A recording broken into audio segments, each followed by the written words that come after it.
तारिक फतेह, जी हां, यह वह नाम है जिसके लिए भारत समेत दुनिया के कई नामचीन मीडिया में शोक संदेश की लहर दौड़ रही है। क्या खासियत है इस नाम में? आपको मैं बताऊं कि तारिक फतेह मूल रूप से पाकिस्तानी थे, तो एक पाकिस्तानी के लिए भारत में इतना दुख और दर्द क्यों है? इससे पहले कि मैं आपको एक एक बातों से बताऊं, अगर आपने चैनल को सब्सक्राइब नहीं किया है तो जरूर करें। आप अपने दोस्त डॉक्टर अजय को सुन रहे हैं और आज जो विषय है वह इसलिए महत्वपूर्ण है क्योंकि एक पाकिस्तानी के लिए भारत के तमाम अखबारों और मीडिया में दुख की लहर आप देख सकते हैं। सबसे बड़ी बात कि तारिक फतेह मूल रूप से पाकिस्तानी थे, लेकिन उनके पूर्वज भारत के मुंबई से ही पाकिस्तान गए थे। उनका जन्म कराची में हुआ था। पढ़ने लिखने में काफी तेज तरार थे और अच्छे खासे ज्ञान के साथ वह पत्रकारिता के क्षेत्र में आए थे और अच्छे खासे पत्रकार थे। और इससे बढ़िया क्या हो सकता है कि कोई भारत के हित में पाकिस्तानी आदमी बोले जिसको पाकिस्तान में अच्छी खासी प्रसिद्धि हासिल हो और जिसे लोग पाकिस्तान में जानते हो। यही वजह है कि भारत हमेशा उनको सर आंखों पे बैठा के रखा। जब भी कोई मुद्दा होता था या जब भी कोई ऐसा इशू होता था जिसमें किसी पाकिस्तानी वक्ता की जरूरत पड़ती थी जो भारतीय पक्ष ले, तो तारिक फतेह ही वह नाम होता था। यानी हर किसी संवाद, विवाद या किसी विषय पे अगर कोई मुद्दा तक या निष्कर्ष तक पहुंचना हो तो टीवी चैनलों की पसंदीदा चेहरों में तारिक फतेह शामिल होता था। उनकी खासियत यही नहीं है, उनकी खासियत आप यह भी देखेंगे कि आप आंख बंद करके उनको बुलाइए और वह भारत के हिमायत ही करेंगे, यानी भारत की तारीफ ही करेंगे। इसलिए तमाम चैनल, जितने भी बड़े पत्रकार हैं, उनके साथ इंटरव्यू भी पर्सनल कर चुके हैं, डिबेट में भी बुला चुके हैं, उनके आर्टिकल भी छपते रहे हैं। तो यह शख्सियत था तारिक फतेह का।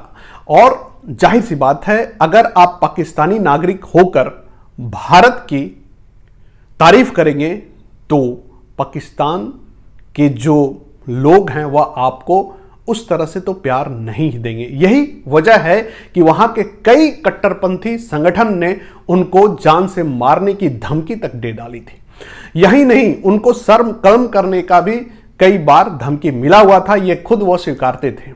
लेकिन वह बिना डर, बिना झिझक के हमेशा निष्पक्ष और तार्किक रूप से भारत की तारीफ करते रहे। और यहां तक उन्होंने भी कह डाला कि वह मूल रूप से, यानी कि उनका जन्म भारत में होना चाहिए और वह पाकिस्तान में गलती से पैदा हो गया।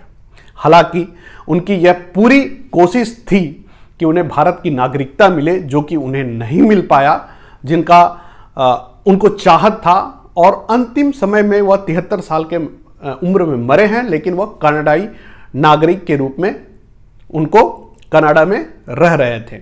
इससे पहले सऊदी अरब में भी वह कई सालों तक रह चुके और उन्होंने खुद को सलमान रुश्दी के मिडनाइट चिल्ड्रन में से एक होना बताया। तारिक फतेह भारत के तमाम मुद्दे, चाहे भारत कश्मीर, पाकिस्तान कश्मीर का मुद्दा हो या फिर बलूचिस्तान का मुद्दा हो या पाकिस्तान के कुछ आंतरिक मुद्दे हो, तारिक फतेह एक ऐसे विश्वास सूत्र थे, संपर्क सूत्र थे, एक ऐसे चेहरे थे जिनके आने के बाद ना सिर्फ डिबेट गर्म हो जाता था, बल्कि वह खुली रूप से भारत की तारीफ करते नजर आते थे।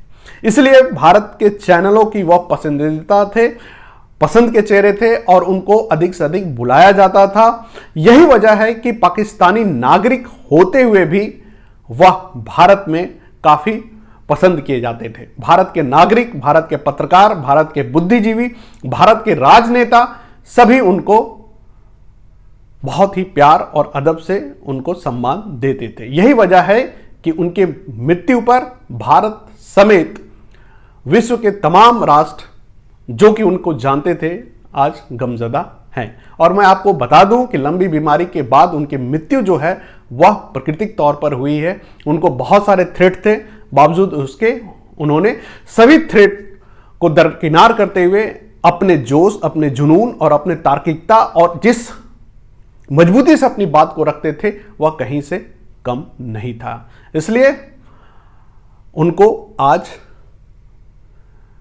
भारतीय नागरिक दुखी होकर याद कर रहे हैं और उनके आत्मा की शांति के लिए दुआ और कहते हैं ना कि आराधना भी कर रहे हैं। तो मिलते हैं इसी तरह से किसी महत्वपूर्ण विषय के साथ। अभी के लिए बस इतना ही। धन्यवाद।